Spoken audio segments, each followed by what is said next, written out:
तो दोस्तों जैसा कि आपने थंबनेल देखा है, आज की वीडियो में हम बात करेंगे कि सर म्यूचुअल फंड में जब हम इन्वेस्टमेंट करते हैं इजीली हम इन्वेस्टमेंट तो कर लेते हैं, लेकिन क्या होता है जब हमारे इन्वेस्टमेंट को थोड़ा टाइम हो जाता है उस टाइम पीरियड के बाद क्या होता है हमारे दिमाग में छोटे मोटे ऐसे कन्फ्यूजन है वो क्रिएट हो जाते हैं। तो ऐसा ही एक कन्फ्यूजन है, यहाँ पे मेरे पास एक कमेंट आया है कि सर म्यूचुअल फंड की एसआईपी और वन टाइम और स्टॉक सेल करने या मनी रिडीम करने पर 1 साल के अंदर क्या इनकम टैक्स पे करना पड़ेगा।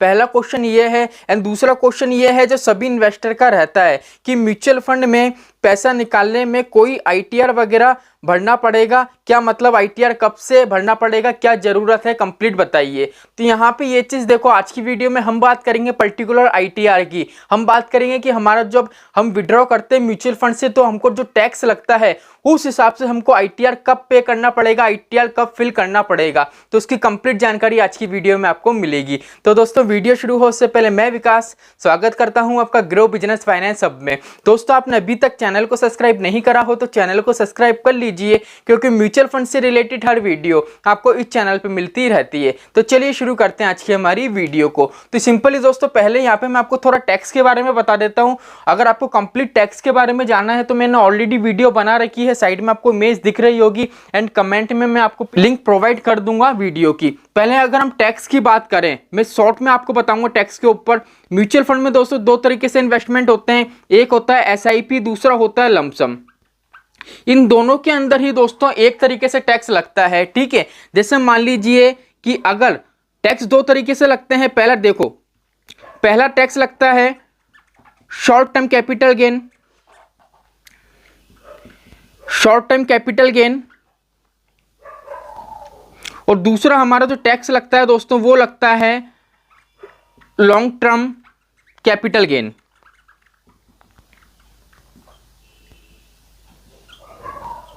ठीक है, अब बात यह आती है कि सर टैक्स शॉर्ट टर्म और लॉन्ग टर्म कैसे लगता है। तो पहली चीज तो ये देखो, हमको जितना भी रिटर्न मिलता है, जैसे मान लीजिए म्यूचुअल फंड वाले सेक्शन में टोटल आपके पैसा आपने जो जमा कराए हैं, जो आपने इन्वेस्ट करा है वो अमाउंट है 5 लाख का। अब मान लीजिए इसमें मान लीजिए आपको 4 लाख रुपए का क्या मिला है, रिटर्न मिला है। टोटल कितना होगा आपके 9 लाख रुपए, ठीक है।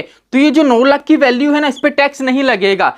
आपका टैक्स किस पे लगेगा, 4 लाख पे। अब 4 लाख में से भी क्या होगा दोस्तों, म्यूचुअल फंड आपको ये बोलता है कि 1 लाख रुपए टैक्स फ्री हैं, 1 लाख रुपए के ऊपर कोई टैक्स नहीं लगेगा। तो 4 लाख का हमारा जो ये रिटर्न है इसमें से क्या होगा, 1 लाख लेस होंगे। अब कितने बच्चे, 3 लाख। तो ये जो 3 लाख की जो वैल्यू है ना, ये टैक्सेबल है, इस पे हमको टैक्स पे करना पड़ेगा। अब ये जो टैक्स है दो तरीके से लगता है। अब जैसे मान लीजिए आपका पैसा है, अगर आपने 1 साल के अंदर अंदर निकाल रहे हो तो उसमें कितना टैक्स लगेगा आपको, शॉर्ट टर्म कैपिटल गेन 15%, 15% आपको टैक्स पे करना पड़ेगा। अब इसकी कैलकुलेशन कैसे होती है, साइड में आपको इमेज दिख रही होगी, डिस्क्रिप्शन में लिंक मिल जाएगी, वो वीडियो जरूर वॉच कर लेना, ठीक है। अगर मान लीजिए सर 1 साल बाद हम हमारा पैसा निकालते हैं तो आपकी लॉन्ग टर्म कैपिटल गेन निकलेगी, का टैक्स लगेगा 10%। यहां तक क्लियर हो गया। ये एसआईपी और लमसम दोनों में वर्क करता है। अब बात आती है कि सर स्टॉक में किस हिसाब से होता है। तो स्टॉक में क्या होता है दोस्तों, स्टॉक में 3 तरीके से होता है। पहला तरीका तो यही होता है, अगर आप लॉन्ग टाइम के लिए करते हो तो 10%, ठीक है। जैसे मान लीजिए आपने होल्ड करके रखा आपके फंड, आपके शेयर को, एंड 1 साल के बाद सेल कर रहे हो तो 10% लगेगा। अगर 1 साल के अंदर अंदर कर रहे हो तो शॉर्ट टर्म कैपिटल गेन लगेगा 15% का। लेकिन उसके अलावा भी 2 अलग होते हैं, एक होता है इंट्राडे, एक होता है एफएनओ। इन दोनों का टैक्स अलग होता है। अगर इसके बारे में भी आपको जानना है तो मुझे कमेंट कर दीजिए, मैं पर्टिकुलर आपको स्क्रीनशॉट दूंगा जिससे एक्चुअल में आप समझ सको। मैं अभी आपको इसलिए नहीं बता रहा हूं क्योंकि हमारा जो ये चैनल है ये म्यूचुअल फंड के रिलेटेड है, ठीक है। तो यहाँ पे आपको कंप्लीट समझ में आ गया होगा। अब हमारा जो मेन टॉपिक है उसकी बात करते हैं, आईटीआर, कि सर आईटीआर कब फिल करना है, कैसे फिल करना है, क्या जरूरत है, ठीक है। तो दोस्तों यहाँ पे मैंने आपको बताया था 3 लाख रुपए कितना है हमको रिटर्न मिला है। अब टैक्स किस पे लगेगा, 3 लाख पे। जैसे मान लीजिए 3 लाख पे आपका जो टैक्स लगा, मान लीजिए 5,000 रुपए आपकी टैक्स वैल्यू बनी है। कितनी वैल्यू बनी है, 5,000 रुपए, ठीक है। तो जो ये 5,000 रुपए है ना दोस्तों, ये ऐसा नहीं है कि ये म्यूचुअल फंड काटेगा फिर आपके बैंक अकाउंट में पैसा डालेगा। ये जो 5,000 रुपए टैक्स की वैल्यू है ना, ये भी आपके बैंक अकाउंट में आ जाती है, हमें पे करना पड़ता है। अब इसको पे कैसे करना पड़ता है इसको समझो, ये है आईटीआर। अब आईटीआर का फुल फॉर्म क्या होता है, इनकम टैक्स रिटर्न, ठीक है। Income tax return. अब ये इनकम टैक्स रिटर्न क्या होता है? पहली चीज तो ये समझो दोस्तों, आईटीआर क्या होता है दोस्तों, कोई भी फिल कर सकता है, ठीक है। आज ऐसा नहीं है कि मान लीजिए कोई हाउसवाइफ है या आपका कोई चिल्ड्रन है, कोई बच्चा है, वो जॉब नहीं करता है तो वो आईटीआर फिल नहीं कर सकता है। कॉलेज के स्टूडेंट से लेके हाउसवाइफ एंड जो जॉब करते हैं, जो बिजनेस करते हैं, सबको आईटीआर फिल करना कंपलसरी है, ठीक है। आपका पैन कार्ड बन जाता है, पैन कार्ड बनने के बाद आप आईटीआर फिल कर सकते हो। अब ये आईटीआर फिल क्या होता है, यहाँ पे ये चीज देखो, जैसे मान लीजिए एक हाउसवाइफ है, उनकी कोई इनकम नहीं है, ठीक है, वो हाउस का काम करती हैं, अपने घर का काम करती है, उनकी कोई इनकम नहीं है, तो ऐसा नहीं है कि वो आईटीआर फिल नहीं कर सकती है। अगर वो आईटीआर फिल करती हैं तो उसमें उनकी इनकम कितनी शो होगी? 0। वो 0 रुपए की इनकम से क्या करेंगे? आईटीआर फाइल करेंगी। अब आईटीआर फाइल करने से बेनिफिट्स क्या होता है? यहाँ पे सर इनकम तो है ही नहीं तो फाइल क्यों करें? तो उसमें 2 बेनिफिट्स होते हैं। क्या होता है? इन फ्यूचर अगर मान लीजिए जो हाउस वाइफ है, अगर वो जॉब करती हैं, ठीक है, अगर उनको लोन की रिक्वायरमेंट रहती है तो लोन कंपनी क्या बोलेगी? वो सीधे सीधे बोलेगी आपने आईटीआर फाइल कर रखा है क्या? उसमें ये डिपेंड नहीं करेगा आप उस टाइम जॉब करते थे या नहीं। कंपनी ये देखती है आपने आईटीआर फिल करा है, इसका मतलब ये है कि वो एक सिविल बन जाती है।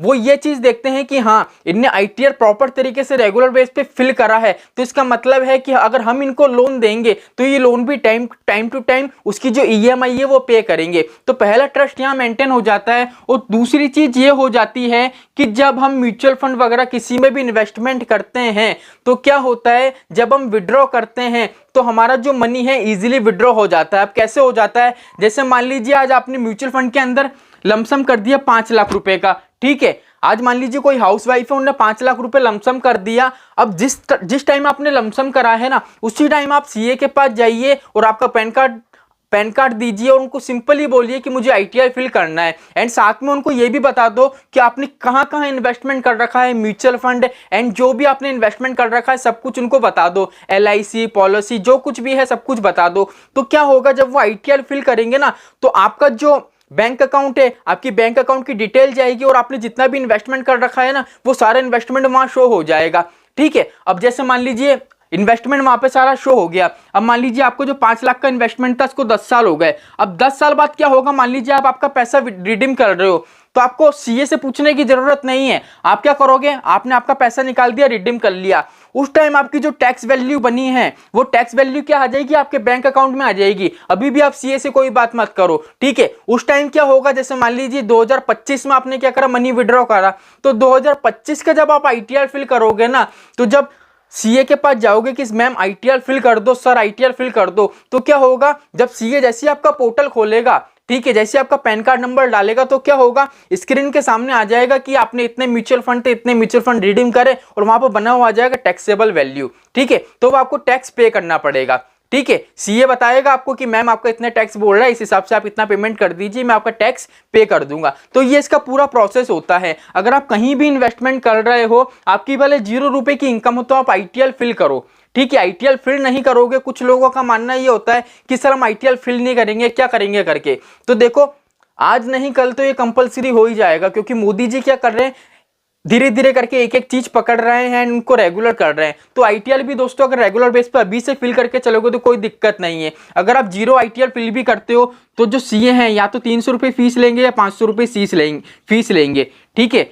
कम से कम 300 लेते हैं, कम से कम और ज्यादा से ज्यादा 500 रुपये फीस लेते हैं सीए आईटीआर फिल करने के। और आईटीआर 1 साल में एक बार फिल करा जाता है। तो यहाँ पे मैंने कंप्लीट आपको बता दिया है। अब यहाँ पे एक चीज मैं आपको और बता देता हूँ जो आपको कंफ्यूजन होगा कि सर हमको जो टैक्स मिल रहा है, जैसे मान लीजिए जो 5,000 रुपये टैक्स है, ठीक है, मान लीजिए अगर हमको उसको बचाना हो तो क्या करें। तो पहली चीज तो ये देखो, जैसे मान लीजिए कोई हाउसवाइफ है, अब हाउसवाइफ की इनकम कितनी है, 0 रुपए की इनकम है, ठीक है। एंड मैंने बता दिया कि 1 लाख रुपए टैक्स फ्री होता है। तो क्या होगा, सीधी सी बात है, जैसे मान लीजिए 2024 में इन्वेस्टमेंट करा, 2025 में निकाल रहे हो, ठीक है, आपका रिटर्न बना टोटल 80,000 रुपए, टोटल 80,000 रुपए रिटर्न बना है, ठीक है। तो क्या होगा, हमारा जो 1 लाख रुपए का रिटर्न होता है ना वो टैक्स फ्री होता है, उस पर टैक्स नहीं लगता है। लेकिन यहाँ पे ये चीज देखो क्या है, हमारे रिटर्न है 80,000, मतलब क्या है 1 लाख से कम है, तो ये वैल्यू पे टैक्स नहीं लगेगा, ये सारा की सारा पैसा आपके बैंक अकाउंट में आ जाएगा। तो इस चीज को आप समझो। अब ये चीज भी समझो